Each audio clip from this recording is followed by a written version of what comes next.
Hey guys, Yankee here, and today I'm going to be giving my thoughts on Tenchi Muyo Ryo-Ohki OVA 2 Episode 2. This episode is all about Sasami. We had some foreshadowing last episode about her just sort of acting odd, and then at the end, which was more than foreshadowing, where it's basically like, okay, there's something wrong with her, right? But all throughout last episode, she was acting strange. And for this episode, we're not just hanging out at the Masaki house.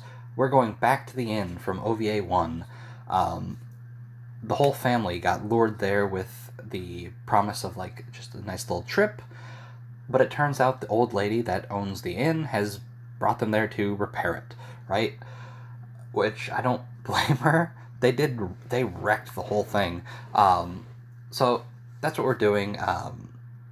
Tenchi, Yosho, and Nobuyuki are basically doing repairs to the actual building, while Ryoko, Mihoshi, and Aika are preparing food, and then Washu basically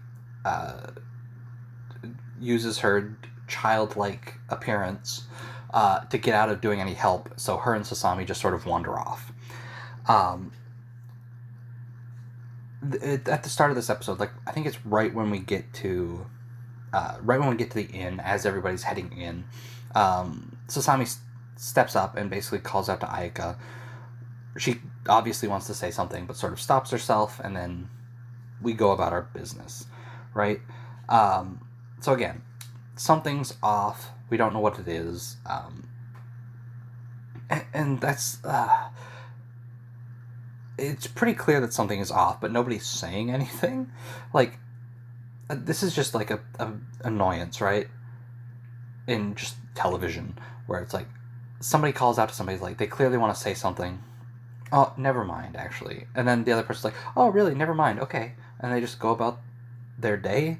Like, no, something was wrong with Sasami. Aika should have pushed her a little bit. Like, sat down. It's like, if you want to say something, say something. But yeah. Anyway.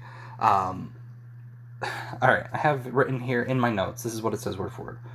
Katsuhito and Nobuyuki being fools.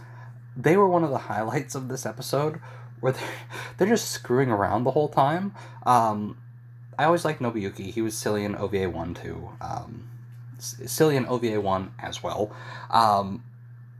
Like, especially in episode 2, where Aika basically takes the whole house, and he notices Tenchi in his room with a girl, and he just gets out like his video camera. So Nobuyuki's always fun. I did not remember that Nobuyuki and Yosho are basically just screwing around this whole episode. Like, there's a part where they're on the roof trying to fix it, right? They're doing repairs, and I think it's Nobuyuki hits himself like on the thumb with the hammer first, and then Yosho just sort of like mocks him, and then Yosho does it. And then Tenchi is just like, what are you guys doing? Like, stop messing around. And then I think it's Yosho who basically distracts Tenchi as he's then doing repairs. So then Tenchi hits himself too. There's a part where they tell like a ghost story, because I guess the rest of this episode is all about, oh, there's a ghost in the inn. And so Yosho just is telling a ghost story, and we have Nobuyuki in the back, like, doing like one of those little grills that you always see in anime, where it's just like the little like metal container with the little grate over the top, and he's just fanning it, filling the room with smoke. And they're just goofing around this whole episode, and it's great. I really, really enjoyed them this episode. They were probably the highlight, and I think it's just because I didn't really remember it. Like, I remember all the stuff that's going on with Sasami in this episode. I completely forgot about Nobuyuki and Yosho just screwing around. And it was a lot of fun. So, the ghost that's wandering around the inn. Is it the ghost from Yosho's story that... what was it even about? It was like... oh, I forget if it was the woman that was sick or the man that was sick. But somebody was sick, and the other person went to go get medicine for it. But by the time they got back, they were already dead, so the person that returned killed themselves, I think was the story, and now they haunt the place. Is it that ghost? No, it is Tsunami. We saw her at the end of OVA 1. She's here just wandering the halls. Because Sasami's there, right? And we later learn in this episode sort of how Tsunami and Sasami are connected. Because we got a bit of that at the end of OVA 1. Wasn't really explained. We were just moving along at the end of OVA 1, right? We didn't have time to explain how... I think it was the same as in this episode, where in this episode we see Sasami, and then in the reflection, I think it's in the water, we see Tsunami instead of Sasami's reflection. I think we saw that in OVA 1 as well, in the second to last episode, maybe the final episode, I forget. But we see that here, and we get basically Sasami's backstory from 700 years ago, because don't forget, all the characters in this show are old. Like, I think Sasami and Aika were, like, frozen, what is it called, stasis, on the ship while they were trying to find Ryoko. But anyway, 700 years ago, Ryoko attacks Jirai, and there's explosions and there's all kinds of things going on. And we see what Sasami was doing at that time. She was just going into, I guess this is like Jurian Royal Palace, I guess. I don't know. But she's going specifically into the spot where all the royal trees are. Oh boy, I don't know how much I want to talk about other stuff right now. But basically, later on, we'll learn that royal trees sort of pick their partner.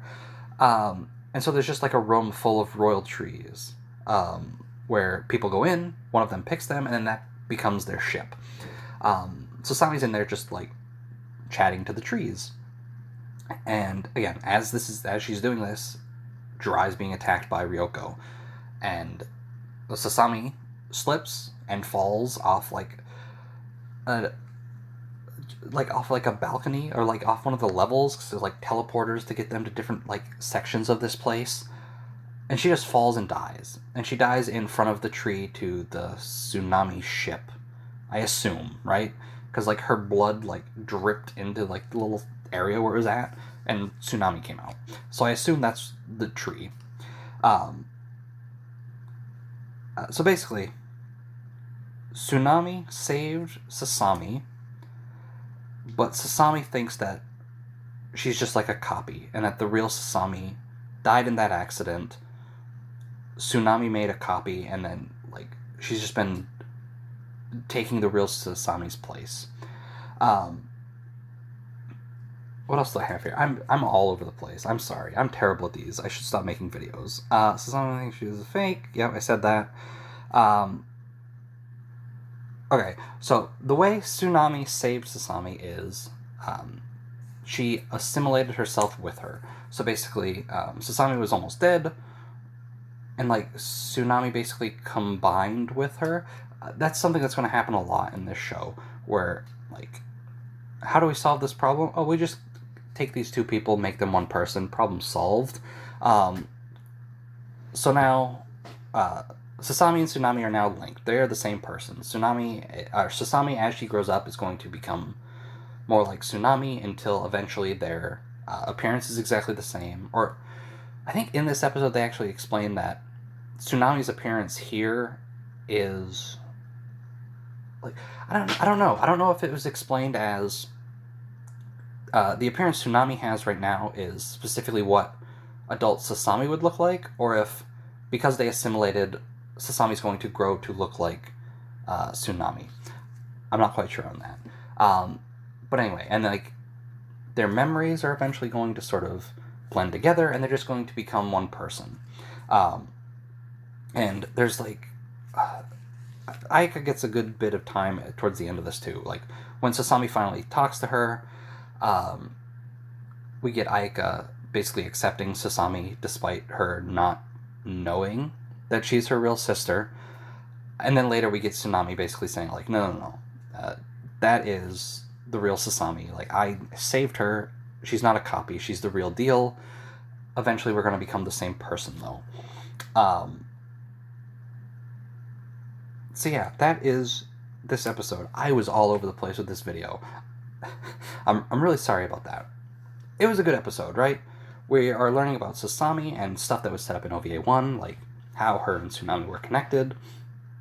We're getting a look at Jirai, which we haven't really seen yet in this show. We've seen things from Jirai, like we've seen ships from there, but we haven't actually seen too much of the actual planet. And in this episode, we saw a bit of like parts of that world a bit more. But yeah, Sasami got her time to shine in OVA 1. She never really got, like, she was always there, obviously. She was a main, I wouldn't even say she's a main character. She was more of a side character in OVA 1. She didn't get an episode to herself. So she got an episode to herself. We learn a bit about Tsunami. And yeah, like, it was a good episode. Like, this mess of a video isn't doing it justice, right? It was a good episode. I don't like it as much as episode 1, and that is entirely because I really like Washu.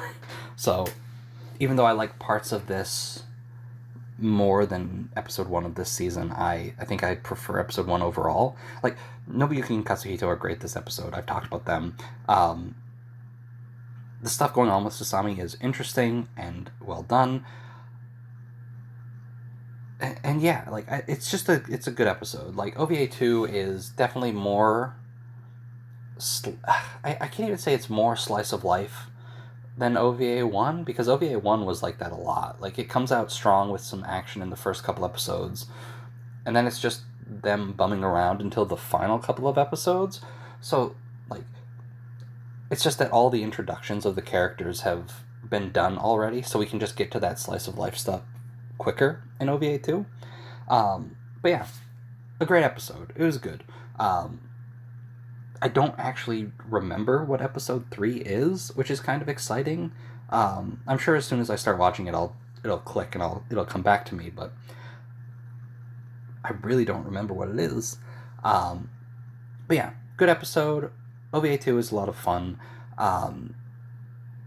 So yeah, thanks for watching. I'll see you guys next time.